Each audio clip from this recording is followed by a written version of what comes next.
say, dance for me, dance for me, dance for me, oh. I never seen anybody do the things you do before. They say, dance for me, dance for me, dance for me, oh.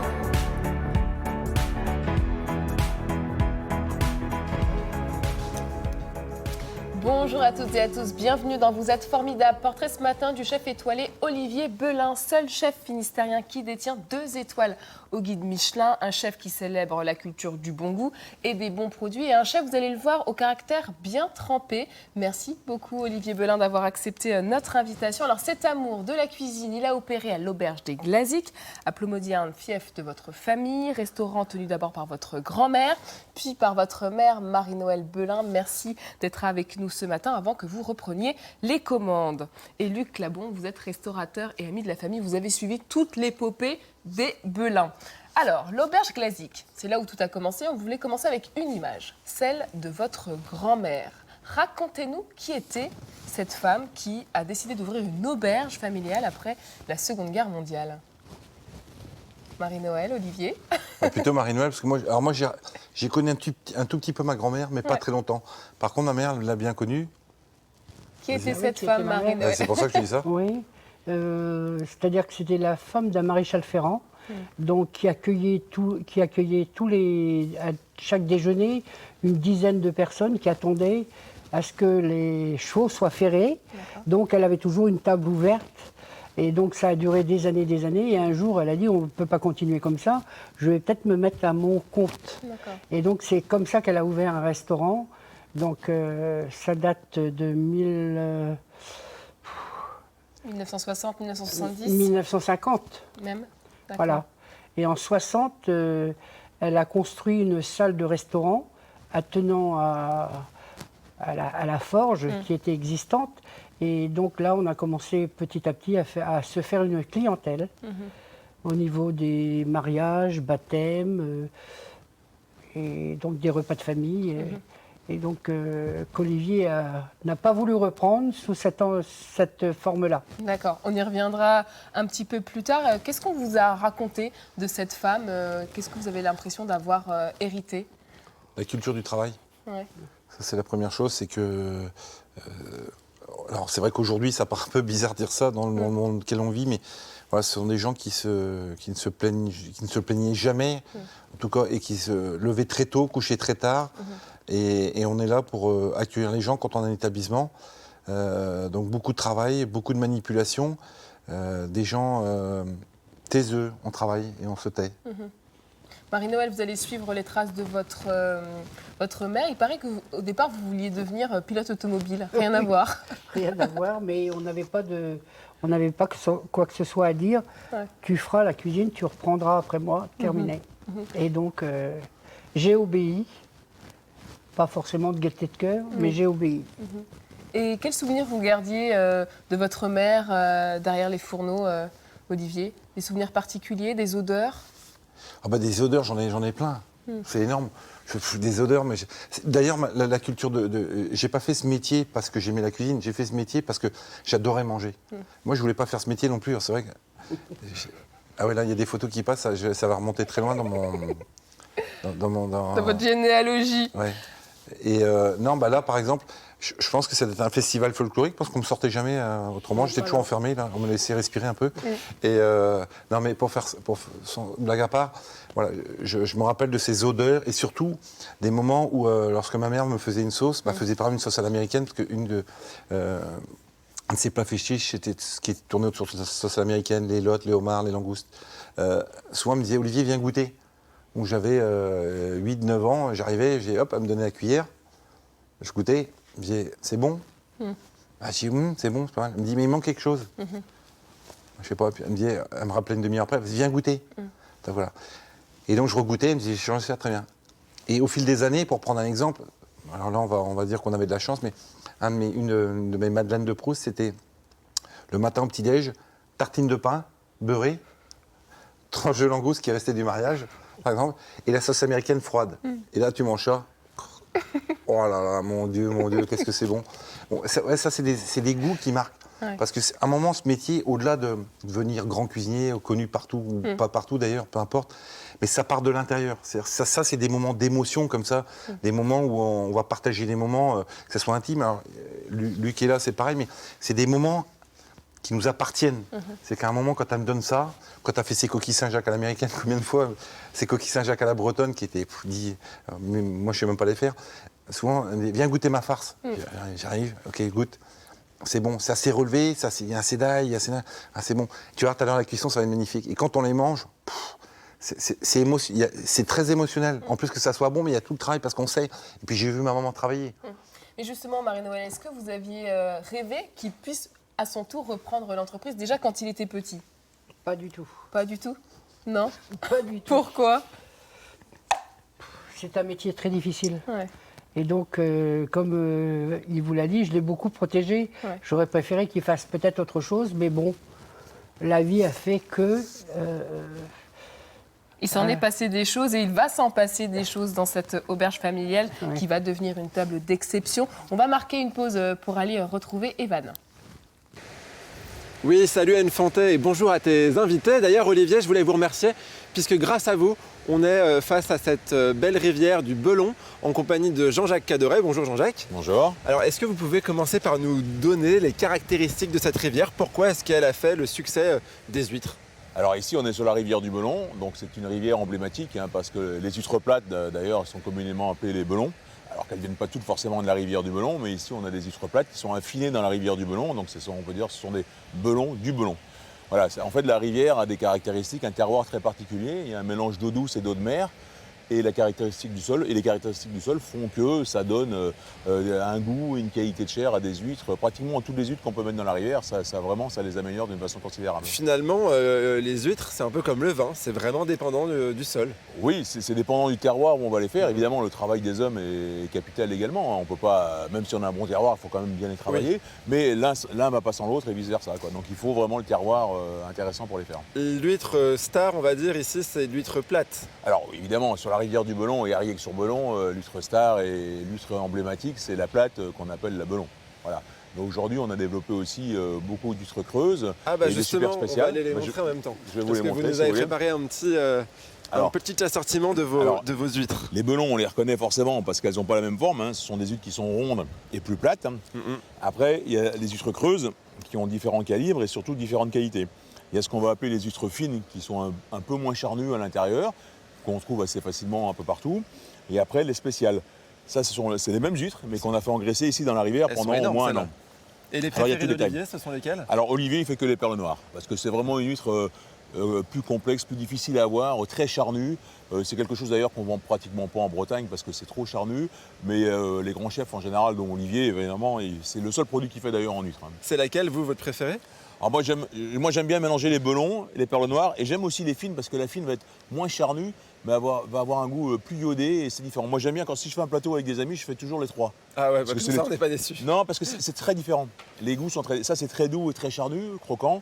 Ça va être beaucoup moins charnu mais plus iodé. Donc déjà ça dépend et la belon c'est un produit complètement à part. Tout à l'heure, Vraiment. vous parliez de l'affinage dans la rivière. Ça veut Ouais. dire qu'elles ne sont pas élevées ici. Et Non. ici, on a montré un peu les différents stades d'évolution d'une huître. Alors, Expliquez-nous alors ce qui se passe avant d'arriver ici. Voilà, ça montre exactement l'évolution d'une huître creuse.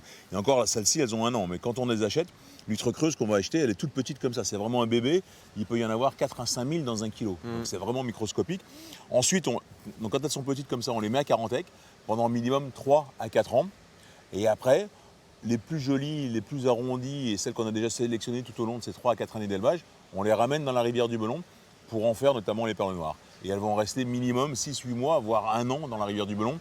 On ne cherche pas à les faire grandir, mais uniquement à améliorer la qualité de la chair à l'intérieur. Et bien justement, cette étape de l'affinage, on va en parler dans une poignée de minutes. Revenez nous voir avant qu'on ait tout mangé. Allez, à tout à l'heure, Evan. Alors, comme beaucoup de chefs qui sont passés par notre plateau, l'école, ça n'a jamais été votre truc, Olivier Belin. Pourtant, vous allez vite vous orienter en hôtellerie-restauration. Ce choix-là, il a été décidé en famille? Alors non, non, en fait, Jamais. c'est pas ça. C'est que c'est vrai que j'avais une petite vie tranquille, pépère. Étant jeune, j'étais un petit peu rondouillard, tranquille. Comme je dis, ma mère m'a beaucoup protégé et la vie roulait. La vie roulait, et ma vie était très sympa. Et c'est vrai que les études, c'est pas que j'ai pas fait d'études, c'est pas parce que on n'arrive pas où on est arrivé si on n'a pas travaillé, si on est intellectuellement on n'a pas un moment de réflexion et qu'on comprend pas les choses. Mais c'est que les études ne m'intéressaient pas. Je m'étais toujours dit, et je pense que ça m'a donné en partie raison, que j'allais apprendre de la vie et par la vie, tout simplement. Donc c'est vrai que l'école, j'avais souvent la tête ailleurs. Voilà. Dehors, j'écoutais les oiseaux. Quand il y avait des cours, les maths, ça m'intéressait pas. Pourtant, je peux vous dire que je sais très très bien compter. Mais bon, voilà. Donc j'avais une envie ailleurs, jusqu'à qu'un jour, mon père me dit bon bah t'es pas intéressé par les études, donc tu vas devenir restaurateur, et D'accord. cuisinier. Ah bon, d'accord. Bon, très bien. Bon bah, vas-y roule. C'est parti. Luc Labon, comment vous êtes entré dans la vie de la famille Belin, pour la petite anecdote? Par plusieurs biais. D'une part, quand Olivier commençait sa vie de cuisinier, il venait de temps en temps dîner chez moi le soir avec sa maman. Quand il était, je ne sais plus si c'est l'enclos de Roseveigne ou le château du Bot, il s'arrêtait en rentrant parce que moi je prenais jusqu'à minuit. Et donc il venait et puis à chaque fois... je lui ai demandé combien il avait fait de couverts, il n'avait rien fait, nous on en avait fait 200. Donc je lui donnais une claque et puis je lui faisais à manger. Voilà. L'apprenti avait besoin d'apprendre des choses, alors vous allez enchaîner les stages, et c'est un livre qui va sonner pour vous comme une révélation.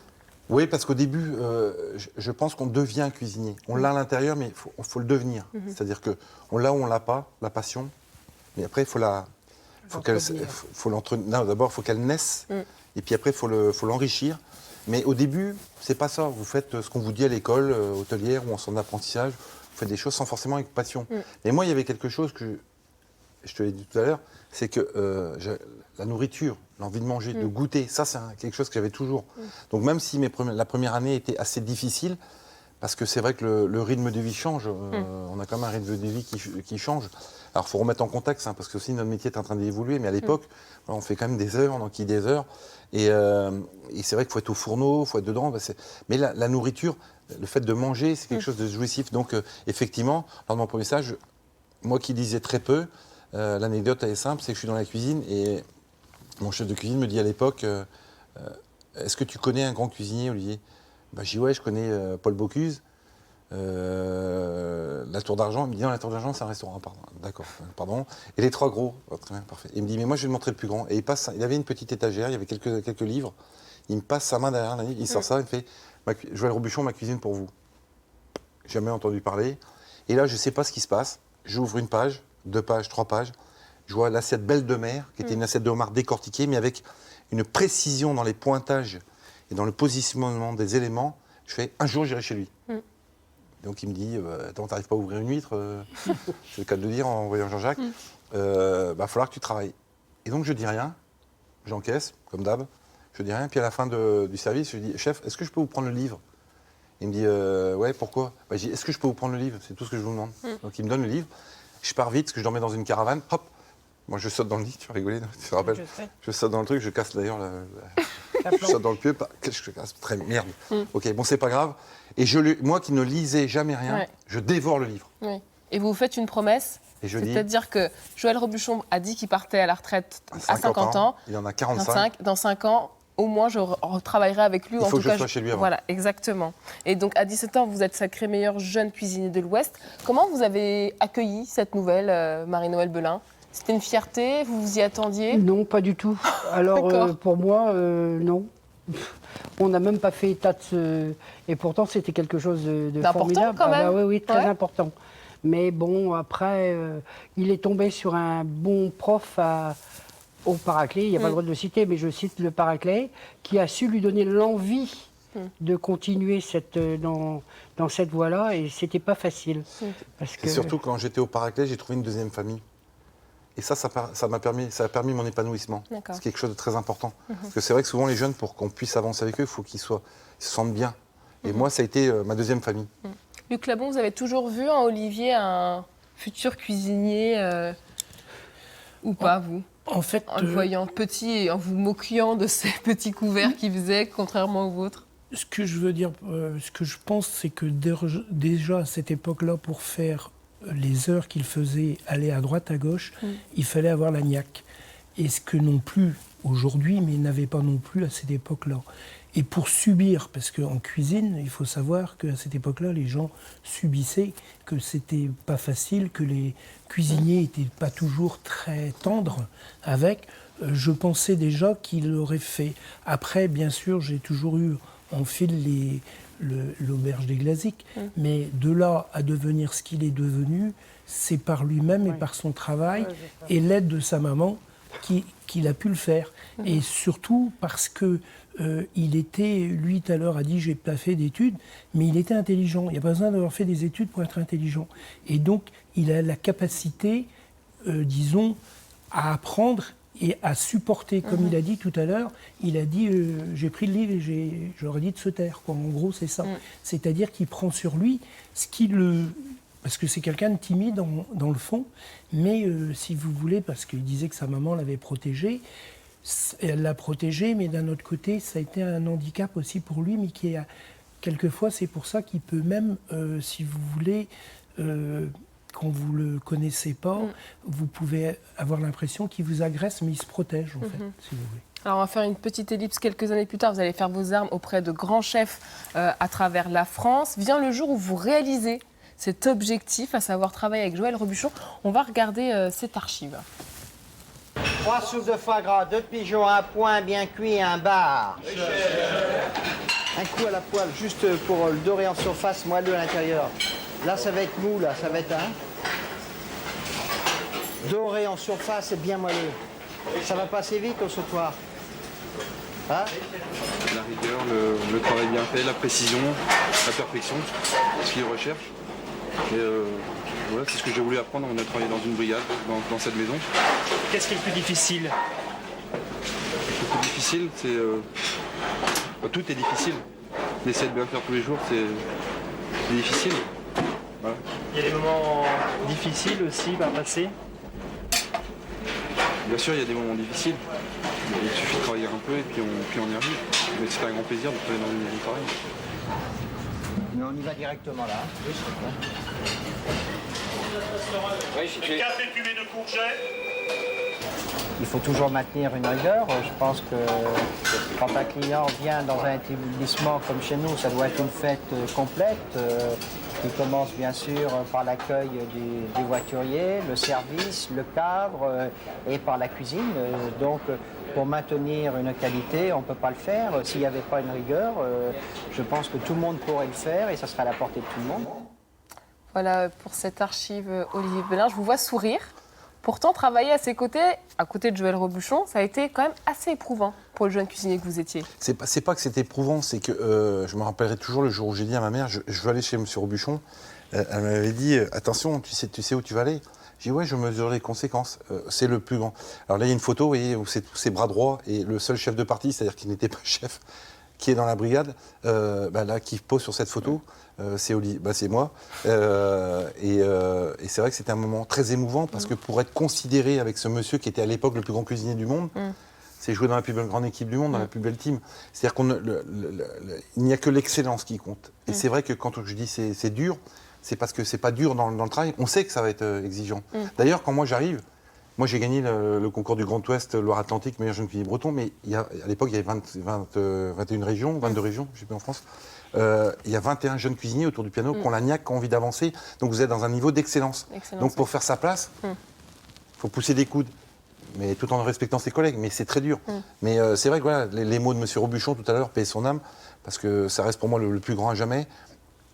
C'est la rigueur, l'exigence, la précision. On peut tous désorganiser dans un service et on le voit encore au quotidien. Et je le vois encore au quotidien chez moi. Allez, on va marquer une pause. Je vous propose de retourner voir Evan du côté de Riec-sur-Bellon. Rencontre ce matin avec une famille d'ostréiculteurs depuis 5 générations. C'est un sujet aujourd'hui qui me donne l'eau à la bouche. Super blague, bon c'est pas grave. Vous êtes gentil d'avoir rigolé Jean-Jacques.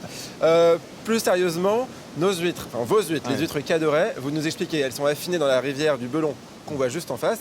Et pendant combien de temps à peu près? Alors ça dépend des catégories, mais entre quelques semaines jusqu'à une année. Et alors après cette période d'affinage qui va vraiment leur donner leur goût, elles passent dans ces bassins? Dans ces bassins. Alors ce sont des bassins, donc on pêche les huîtres dans la rivière, on les met dans ces bassins qui sont des bassins de purification. Et en fait, l'eau, elle est changée tous les jours, ou 2 ou 3 fois ou 4 fois par semaine ou tous les jours, suivant nos besoins. Et les huîtres se purifient dedans. C'est-à-dire tout ce qui est impureté, etc. va s'en enlever. Il y a un système de purification et ça fait des huîtres qui sont parfaites pour la consommation. Ça, c'est le passage obligé avant Oui. Oula, Alors, ouais, de tomber, non, pareil. il n'y a pas de problème. Non, oui, c'est obligatoire. C'est obligatoire. Et puis c'est une sécurité pour le consommateur. Oui, bien sûr. Alors, on va descendre, puisque comme vous avez pu le voir, c'est un peu glissant ici. La famille Caderet, ça fait 5 générations que vous faites des huîtres. Voilà, moi je suis la 5e génération. Voilà, pourquoi est-ce que vous avez eu envie de perpétuer cet alors, héritage? c'est vraiment une tradition familiale. Hein. C'est 5 générations, c'est quand même important. Ça a toujours été, en fait, on ne s'est jamais posé la question vraiment différemment. Moi, j'ai fait mes études commerciales à Paris. J'ai travaillé un petit peu à Paris, mais je suis venu ici quand j'avais 25 ans. Donc, c'était un petit peu comme ça que ça se fait dans la famille tout le temps. Et puis, mon père, si je n'étais pas venu ici, je pense qu'il n'aurait pas été très content. Donc, voilà. Bon, alors, c'est comme ça que vous êtes arrivé ici. Voilà. Tout à l'heure, vous nous avez présenté les différentes huîtres que vous produisez de l'extérieur. Maintenant, on va les voir de l'intérieur. Alors là, il y a un petit peu toutes celles qu'on a vues tout à l'heure. Bon, il y en a d'autres à côté, là, vous voyez, il y a des beaucoup plus grosses. Hein. On peut avoir aussi des huîtres qui ont cette taille-là. Mais ça, c'est bon, on en fait quoi? On en fait du tartare. Ouais, alors ça, plutôt les très grosses comme ça, c'est plutôt des produits qui sont vendus en Asie ou en Italie aussi, mais en France, très très peu. Ouais. Mais l'Italie consomme pas mal de ces très grosses huîtres et beaucoup les pays asiatiques aussi. Voilà. Mais ça, c'est les tailles plus standards qu'on fait ici en la France. Belon, la célèbre. Oui, ça, la Belon, tout le monde la reconnaît facilement parce qu'à l'extérieur, on la voit, hein, c'est rond et c'est plus plat, donc c'est très différent. Tenez, vous avez une technique pour bien ouvrir les huîtres sans se perforer la main? Alors déjà, la technique, il ne faut pas ouvrir les huîtres comme ça. Il faut mettre bien son doigt au bout. Et comme ça, on l'ouvre comme ça. Et si jamais on fait une fausse manœuvre, ben, on ne se blesse pas. Donc voilà. Et après, hop. Ah, on ça a l'air écarte tellement doucement. simple quand vous le faites. Et on coupe bien sur le haut pour garder toute la chair entière et qu'il n'y ait plus rien sur le couvercle. Ok, Donc ça, c'est la Belon. Voilà. très bien. Hein, donc c'est très reconnaissable, facilement. Hop, Bah, si vous voulez, les goûter, je vais vous débarrasser pendant que vous en ouvrez une autre. Voilà, donc ça, c'était les huîtres pâtes. Là, je vais faire la fine, qui est l'huître, on va dire, plus commune et la plus répandue en France. Hein. Donc celle-là, c'est une fine qui est élevée à Carantec et qui est affinée dans la rivière du Belon. Mais uniquement quelques semaines. D'accord. On voit quand même que c'est une huître qui est quand même assez charnue, il y a quelque chose à manger dedans. Oui, celle-là, elle est plus classique. Ah. Et alors, si on veut finir sur celles qui sont affinées plus longtemps? Alors ça, c'est les mêmes choses, mais vous allez voir, il y a une légère différence visuelle et gustative aussi, hein, c'est incroyable. Mais ça a presque un an de rivière. Hein. Ah oui. Mine de rien, c'est dingue parce qu'on la gobe en 2 secondes et elle, Voilà. elle a probablement 4 ans. Alors c'est comme ça, je vous en ouvre une autre, comme ça vous verrez bien la différence. Hop. Regardez, c'est vrai qu'elle elle est très charnue. Et au niveau du goût, celle-là va avoir... Alors vous allez voir, c'est très différent. Je vous conseille de commencer d'abord par l'autre. Ouais, mais alors vous me les avez pas raclés, je peux pas les gober comme il faut. Voilà, Alors... alors, allez-y. Alors commencez par celle-là. Voilà. Allez, et puis on va finir sur cette touche-là, où on va me voir gober une huître. Bon, allez, attache-les aussi. Non, je l'ai coupé. Bon, bah je la mangerai hors antenne parce qu'on n'a plus le temps, mais on se retrouve tout à l'heure pour vous montrer comment elles sont conditionnées, enfin déjà lavées, conditionnées et expédiées dans le monde entier. Allez, ah ça y est. Et voilà. Oh ouais. On voit, et même visuellement, la différence est incroyable. Voilà pour ces huîtres. Ça donne envie d'en manger d'ailleurs, Oui, hein, c'est comme vrai. ça. Super produit. Ouais. Super Vous les produit. cuisinez comment, les perles noires dont il parlait? Alors moi, c'est vrai que j'aime beaucoup l'huître. En vieillissant, j'aime de plus en plus l'huître crue, c'est-à-dire le plateau de fruits de mer ou l'assiette d'huître. Mais au restaurant, souvent, je les chauffe très peu. Je les cuis presque pas. Il y a toujours un petit beurre lacté dessus. Et après 2-3 préparations, je donne pas de conseils parce que j'ai mes potes qui regardent et ils vont piquer les idées. Non, mais 2-3 préparations comme ça, mais c'est assez important. Mais l'histoire de Jean-Jacques, c'est pareil pour dire ça, oui, comme Luc qui est là, comme maman, c'est la fidélité, l'amitié. Ça fait 20 ans que je travaille avec lui, j'ai jamais changé d'ostréiculteur. J'aurais pu aller en prendre ailleurs, non. C'est aussi dans ma personnalité. J'aime rester avec les gens longtemps, comprendre le pourquoi du comment, pourquoi il vient chez moi, qu'est-ce qui lui a plu en venant chez moi, qu'est-ce qui l'intéresse dans ma cuisine. Voilà. Et justement, donc, si on reprend l'histoire, vous étiez chez Joël Robuchon, vous Ouais. finissez par claquer la porte du jour Ouais. au lendemain. Ouais. Olivier, il est comme ça, Marie-Noël, sanguin, il peut partir Tout à fait. pour son quart de Il l'a tour. fait dans plusieurs endroits. D'accord. C'est vrai qu'il ne faut pas le dire. Oui. d'ailleurs. Ouais, Olivier, c'est pour le meilleur comme pour le pire. C'est ça, et Un puis il n'a pas changé. Ouais. En venant, là, par exemple, il voulait laisser sa maman au bord d'arbre. D'accord. Et donc, il l'a fait. Donc, c'est pour ça que j'ai pris ma voiture, puis je les ai amenés. Parce que c'était plus rassurant pour la maman, mais il peut faire n'importe quoi. Ça s'appelle des cacas nerveux. Justement, en 1998, vous revenez au Bercail, à l'Auberge des Glaziques. Vous revenez avec une idée bien en tête. Hein. Vous êtes quand même assez têtu, c'est ce qu'on va voir. Vous voulez élever au rang de la gastronomie le restaurant familial. D'abord, Marie-Noël, quand il arrive ce jour-là en vous disant ça, qu'est-ce que vous avez ressenti? Eh ben moi, j'ai dit, écoute, si c'est ce que tu souhaites, tu viens. Et mon mari m'a dit, ne le prends pas avec toi, tu vas pleurer tous les jours. Oui. Donc j'ai dit, si, c'est mon fils, donc il vient. Il nous a fait passer un été. Ouais. Non, Ça s'est pas passé comme ça. Il faut reconstituer, il faut remettre dans le contexte, parce que là c'est facile de dire ça, après on va encore dire non. Quand pendant 10 ans de votre vie, vous n'avez fait que de la cuisine, que ça. C'est-à-dire qu'à l'âge où on devrait profiter des copains, des copines, de faire des sorties. Moi, c'était nada, rien que dalle. Le métier, il faut être le meilleur. Il y a un moment, c'est vrai que la tête, c'est pas possible. Donc quand vous revenez chez vous, à un moment, c'était pas prévu, vous revenez, et effectivement, le premier soir, quand tu as des copains qui disent « Tiens, Olivier, tu viens, on va boire un pot à la plage », viens, Olivier, on va en boîte de nuit. Alors, pendant 10 ans, tu n'as jamais été en boîte de nuit, qu'est-ce que tu fais? Qu'est-ce que vous faites, Enfanté? Vous allez en boîte de nuit. Sauf que J'ai jamais été trop boîte de nuit, mais bon, pourquoi pas. je sais pas, moi, vous faites autre chose, mais vous allez. Sauf que une fois, 2 fois, 3 fois, puis à la fin, vous faites une saison n'importe quoi. C'est ni fait ni à faire, comme dirait ma mère. Voilà, on ne respecte rien. Et effectivement, donc cet été fut difficile parce que quand vous rentrez en boîte de nuit, vous rentrez à 5h du matin, il faut attaquer le boulot à 7h ou 8h, il n'y a plus personne, quoi. Et comment vous allez vous relever de tout ça? Paradoxalement, encore une fois, le bras droit de Monsieur Robuchon vient en vacances à Ploumodierne et vient en vacances à Concarneau. Et là, ça c'est l'équipe quand on avait une étoile. Justement, c'est en 2005 qu'elle arrive, donc vous avez quand même réussi à surmonter cette étape-là. Ouais, donc juste avant ça, un jour il vient me tirer les oreilles. Ouais. Parce qu'effectivement, je suis quelqu'un de normalement qui est promis un bel avenir d'après M. Robuchon. Et bon, j'ai fait un peu l'imbécile, j'ai lâché un peu les chevaux avant. Et puis là, à partir de ce jour-là, je me remets dans une... Bon, il faut arrêter des bêtises, on va se remettre au travail. Bon, ça aura duré que 2 mois, il ne faut pas non plus exagérer. Et donc je pars pendant 4 mois me reposer chez mon grand-père. Parce que mon papa m'a déposé mes bagages sur le perron. Il a dit, ça suffit, on ne t'a pas attendu. Très bien. Et donc je reviens en février 2018, pardon. Et là, je garde pendant 2 ans l'activité ouvrière normalement. Ce qui était un truc de fou parce qu'on faisait les ouvriers de midi à 13h. Oui. Et là, vous voyez où il y a la porte là, c'était les sanitaires, les toilettes. Donc on avait tout de suite nettoyé parce que les gens qui arrivaient après pour manger le gastronomie, il fallait tout nettoyer. Donc vous avez jonglé là-dessus. C'était un truc de... C'est vrai que je ne sais pas si on le referait aujourd'hui. Ouais. Et donc 2005, vous décrochez votre première étoile. Un article paraît le 7 décembre 2006 dans Le Point, signé Gilles Budlowski. C'est dans le 6, ouais. Article du 7 décembre 2006, je le disais, le petit roi du bout du monde. Il va changer quoi cet article? Il va changer quoi? C'est que même quand l'étoile tombe, effectivement, il y a une augmentation de clientèle. D'abord, avant même le Michelin, le guide rouge, ça s'appelle comme ça maintenant, le Goemio, qui est le guide concurrent, qui est jaune, me donne une première note à l'époque, 1 an auparavant. Et donc souvent, le Goemio découvre, le Michelin valide. Mais c'est vrai qu'à Ploumodierne, difficile, les clients n'arrivent pas forcément. Et c'est vrai que là, les années ont été assez difficiles. Et je remercie ma mère encore parce que c'est vrai que j'aurais été chez n'importe quel autre patron, il m'aurait mis dehors. Parce qu'on perdait de l'argent à tour de bras. Parce que là, les clients ne venaient pas pas régulièrement. Mais j'avais cette... je vais faire vite, j'avais cette folie en moi où les gens me disaient « Ça va? Ouais, j'ai fait 4 couverts. » Comment ça, t'as fait 4 couverts? Bah oui, j'ai fait 2 de plus que la semaine dernière. Ah bon, t'as fait combien la semaine dernière? 2. Donc t'as fait 2 de plus? J'ai dit ouais, c'est 2 de plus déjà. Donc mais en moi il y avait cette folie de se dire un jour ça va arriver. Et arrive cet article de Gilles Budlowski qui était un très grand critique à l'époque du Point, qui est toujours vivant mais qui aujourd'hui n'exerce plus au Point, et me sort ça. Et effectivement on est en vacances de février et arrive en avril et arrive les vacances de Pâques. Et là les Parisiens qui descendent, tous ceux qui vont dans la presqu'île, on s'arrête à l'auberge de Gazic pour voir ce qui se passe parce que censément c'est marqué le petit roi du bout du monde. Et voilà comment ça démarre. Et donc 2010, 2e étoile, des nouvelles aventures par la suite qui vont vous amener à Paris, Hong Kong. C'est important aussi de sortir de Ploumodierne à un moment donné pour vous. L'exercice n'est pas le même. Qu'est-ce que vous allez chercher dans ces aventures-là? Plomo, c'est mon... En fait, je ne sais pas ce que je vais chercher finalement. Parce que, comme me disent beaucoup de copains, qu'est-ce que tu cours après quoi? Je ne sais pas.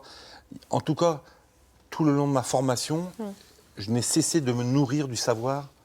Ce qui était le plus important pour moi, c'était le savoir, la connaissance. Parce que si vous avez la connaissance, vous pouvez faire des choses. Si vous n'avez pas de connaissance, c'est très compliqué. Et quand j'ai fait mon Tour de France, mon petit Tour de France, je me suis toujours nourri des produits, de ce que faisaient les chefs, pas de leurs recettes. Parce qu'apprendre une recette, ça ne sert à rien. Souvent, je vois des jeunes chefs qui viennent copier les recettes à l'auberge. C'est ridicule. Parce qu'on s'en fout de ça. Une recette, c'est fait pour vivre et évoluer. c'est joli quand même ce qu'on fait.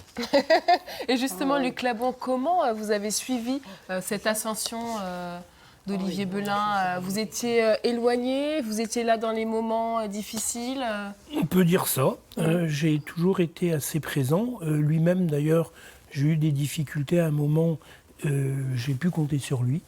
Et en fait, la cuisine a beaucoup évolué parce que nous, dans notre secteur, si vous voulez, les gens ont besoin d'avoir à manger. Et donc, il fallait une cuisine quand même bourgeoise.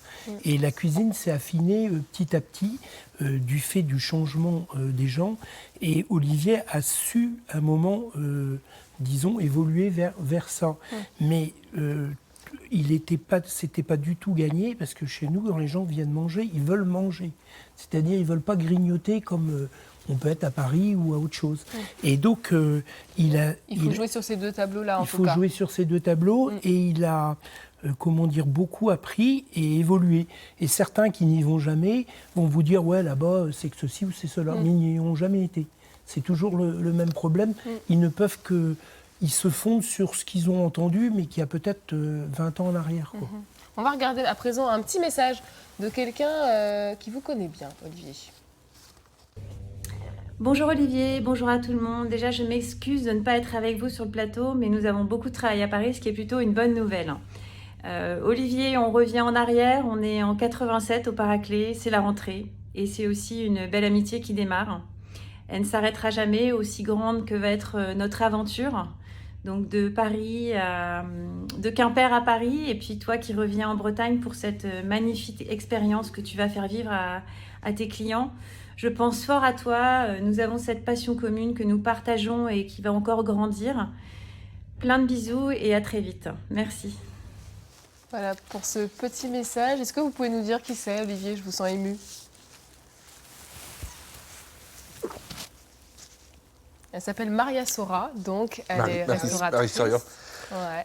En fait, c'est ma meilleure amie. Ça fait 35 ans qu'on se connaît. Et c'est vrai que quand on a démarré à l'école hôtelière, elle aussi, c'était pas facile parce que c'était un métier qui était...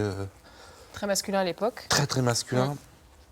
Et, dans la classe, il devait y avoir 2-3% de filles par rapport au reste des garçons. Et c'est vrai qu'elle a fallu qu'elle se fasse tout seule. Et l'histoire, elle est folle parce que quand j'arrive chez Robuchon, bon, on est resté en contact. Elle a fait son petit parcours. Elle est arrivée à Paris chez Potel et Chabot, qui est le plus grand traiteur d'Europe. Et donc ça, c'est une fierté aussi. Et elle a démarré au bas de l'échelle. Et aujourd'hui, c'est la chef des cuisines du groupe, ce qui est exceptionnel. C'est-à-dire qu'aujourd'hui, sur Paris, sur la place de Paris, c'est un nom. Et quand j'arrive chez Robuchon, il y a... maintenant, c'était il y a très très longtemps. Je me rappelais toujours, je fais l'aller-retour en Suisse parce que j'étais en Suisse dans un resto. Et donc, je lui dis, Marie, j'arrive. Elle me dit, t'arrives quand? J'arrive demain soir. Je dis, il faut que tu me loges. Elle me dit, bon, bah ok. Donc je suis arrivé un dimanche soir à la gare à Paris, elle est venue me chercher. Et j'ai dormi sur un futon pendant... D'accord, c'est quelqu'un qui a été là, en tout cas... Non, mais c'est ma meilleure amie, beaucoup de talent. Et je suis quelqu'un qui est très fidèle dans mon métier, très sensible, très fidèle. C'est quelqu'un qui compte beaucoup pour vous. On va marquer une toute petite pause, on va jeter un dernier coup d'œil du côté de Riec-sur-Belon où nous attend Evan. Bon, je peux vous dire qu'on s'est bien régalé tout à l'heure avec vos huîtres, Jean-Jacques. Donc si on reprend notre cheminement dans la production de ces huîtres, elles ont été purifiées dans les bassins qu'on a vus tout à l'heure. Et maintenant, elles sont mises en bourriche. Qu'est-ce qui s'est passé entre les deux étapes? Alors entre les deux, pas grand-chose. Mais quand elles sortent des bassins, on les lave parce qu'elles sont déjà propres quand on les met en bassin. Mais avec quelques jours de bassin, elles se salissent un petit peu. Donc on les lave à l'extérieur. Et après, on amène ici dans l'atelier de conditionnement que des huîtres qui sont déjà propres, déjà calibrées. Et les personnes les reprennent quand même une par une, regardent si elles sont la bonne forme, la bonne taille et les mettent une par une dans les bourriches. Dans le bon sens, parce que c'est très important de les mettre dans le bon sens. Ça, c'est un vrai savoir-faire de bien les positionner. Tout à fait. Le calibrage se fait par une machine. Et elles sont faites une par une, quoi. On voit bien, on les met une par une dans les bourriches dans le bon sens. Oui, le calibrage est fait à Carantec, sur notre site de production, où elles sont pesées une par une. Et donc après, on les répartit comme ça suivant leur calibre. Mais il y a quand même un dernier contrôle ici, quand même. Oui, bien sûr, parce qu'il peut toujours y avoir une qui est trop grosse ou trop petite, donc on les écarte ici au conditionnement. Et ça se conserve combien de temps dans une bourriche comme ça? On va dire une semaine à 10 jours. Si on les conserve dans de bonnes conditions, il n'y a pas de problème. À cet époque-ci, il n'y a pas de problème. Ce qui leur laisse pleinement de temps de partir à l'autre bout de la planète. Oui, tout à fait. Là, on expédie, bien sûr, notre marché principal, c'est la France. Beaucoup de grands chefs, bien sûr, comme Olivier, etc. Et puis ici, on voit un petit peu ce qui part un peu partout. Là, ce sont des choses qui partent... ça va en Angleterre, à Londres. Ça va en Lituanie. Ça va à Hong Kong. Ça va en Chine. Ah, d'accord. Ça part à Shanghai. Ça, je ne sais pas où, je ne vois pas d'ici. Mais il y a aussi du local. Ah, bah bien sûr, le local est parti déjà, il part un peu plus tard. Ça va à Singapour. Voilà. Alors, ça c'est la Bretagne. Bientôt, ça va être Noël. J'imagine que vous avez des besoins en recrutement. Est-ce que vous arrivez à staffer vos équipes comme Oui, ça? alors c'est toujours très difficile. À la période de Noël, nous, on recrute à peu près 150 personnes supplémentaires pour une quinzaine de jours, 3 semaines. Donc c'est toujours un vrai problème. Et de plus en plus. Cette année, pour l'instant, c'est très problématique. Donc, Même à cette époque-ci, on devrait avoir plus de monde déjà et on a du mal à avoir. Donc on fait des horaires des amplitudes horaires plus importantes, mais on a du mal à recruter du monde. Donc si des gens qui nous écoutent veulent postuler, il ne faut pas qu'ils hésitent à contacter les Bien huîtres sûr. Cadoré. Bien sûr. On est d'accord. Bah, le message est passé. En tout cas, merci beaucoup. Merci on à a vous. hâte de venir déguster les perles noires chez Olivier. C'est pas mal. Peut-être qu'il va nous inviter. Même sur le reste, c'est pas mal. Bah, je demande à goûter. Allez, c'était à vous. Bonne journée à tous. Au revoir. Merci beaucoup, Evan. À demain. Marie-Noël, je voulais vous demander, maintenant que vous voyez un petit peu à quoi ressemble cette table gastronomique que voulait votre fils quand il était arrivé en 98, qu'est-ce que vous ressentez aujourd'hui? Moi, je suis très fier de ce qu'il a fait, parce que dans les conditions dans lesquelles nous l'avons fait, parce que nous étions tous les deux quand même, et ben c'était pas facile. Ouais. On était au bout du monde, et donc il fallait faire venir la clientèle, et donc c'est ce qu'il a su faire, lui. Il a su fidéliser une clientèle, parce que nous avons quand même des clients fidèles. Quand même. Et parmi les clients fidèles, je crois qu'il y a quelqu'un que vous connaissez bien, encore une fois. Ouais, coucou Olivier, coucou Marino, ça va? Vous êtes à Rennes? Écoutez, moi je voulais juste vous remercier tous les deux, parce que la pointe bretonne, elle vous doit beaucoup. La pointe bretonne, elle ne vit que grâce à des âmes et des énergies comme les vôtres. Et voilà, j'ai eu la chance de fréquenter l'auberge depuis plus de 20 ans. Et franchement, un grand merci, un grand bravo et surtout bonne continuation, ne lâchez rien. Voilà, vous faites partie du paysage énorme et il y a beaucoup d'étoiles qui flottent sur la pointe finistérienne. Bravo à toi Olivier, gros bisous Marino, à très vite, je vous embrasse. Voilà pour ce message de Jean-Guy Le Floch, PDG d'Armor Luxe. Il vient souvent dans votre restaurant, c'est ça?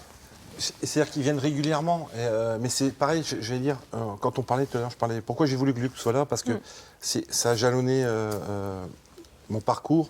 Luc, dans les moments, par exemple, parce que c'est vrai qu'on parlait tout à l'heure, dans les moments qui ont été difficiles de ma carrière, qui ne s'arrêtent pas, je dis ça à mes copains cuisiniers qui sachent, je suis encore là pour un peu de temps. C'est vrai que j'ai eu souvent des moments où je suis quelqu'un de très solitaire, j'aime bien me ressourcer. Luc a toujours compris ce que j'avais besoin dans les moments où des fois j'avais besoin d'être seul. C'est manger un morceau de saucisson, boire un verre de vin, un très bon vin, parce que Luc est amateur de grand vin. Voilà, mais c'est tout. Et le fait de passer une demi-soirée avec lui, une soirée, je repars, je suis requinqué, parce qu'il a son parcours aussi, parce que tout ce qu'il a fait dans sa vie professionnelle aussi, il a fait des lieux, des rendez-vous où on aimait bien aller. J'ai besoin de ça. Et Jean-Guy, dans son pareil, voilà, quand il vient à l'auberge, et pas que l'auberge, parce que voilà, je le vois aussi régulièrement, il n'y a pas que le professionnel, il y a l'amitié, parce que pour moi, c'est très important. Et ce qui vous unit tous aussi, c'est cet amour du Finistère. Bien sûr, Clairement. et aussi, surtout, on est très fiers quand quelqu'un, quel qu'il soit, que ce soit Jean-Guy, que ce soit un autre que vous avez reçu, Michel Salin, ou que ce soit Olivier, ils font partie du développement de ce bout du monde, et surtout qu'ils aiment avec passion et sans limite. Parce que c'est ça. Après, c'est important et c'est nécessaire pour maintenant toute la mode est française, bretonne, de consommer. Ça a toujours existé dans le Finistère, c'est ce que vous voulez dire. Qu'est-ce qu'on peut vous souhaiter, Olivier? Il nous reste quelques secondes, hormis la 3e étoile. Alors, très bien, comme vous l'avez dit, comme ça je ne le dirai pas, on est tranquille. Non, mais continuer à faire plaisir aux gens, continuer à écrire cette histoire dans cette auberge familiale. Quand on arrive à l'auberge, vous avez la façade, où on a gardé la tradition qui était un peu rien, qui n'a pas bougé. Et il y a les anneaux d'origine de mon grand-père, la maréchalerie. Alors, pas ce côté, ça c'est le nouveau côté. Et puis il y a ce que j'ai bâti, avec maman bien sûr, l'ouverture avec un hôtel relais château de 8 chambres, qui est un des plus petits. Vous espérez que tout cela perdure, en tout cas dans les 100 prochaines années. Il faut que ça perdure. Également. Et une chose est sûre, c'est que s'il y a des jeunes qui regardent cette émission, on peut toujours y arriver. Merci C'est-à-dire beaucoup, que ce faut sera le croire mot en de la son fin. histoire. Merci beaucoup Olivier Belin et Marie-Noël d'avoir été avec nous. Merci Luc Clabon d'avoir participé. On va faire une petite photo, la petite photo de famille. Vous êtes formidables, tous les deux, si ça vous va. Merci à vous qui nous regardez sur France 3. Au revoir. Anybody do the things you do before? They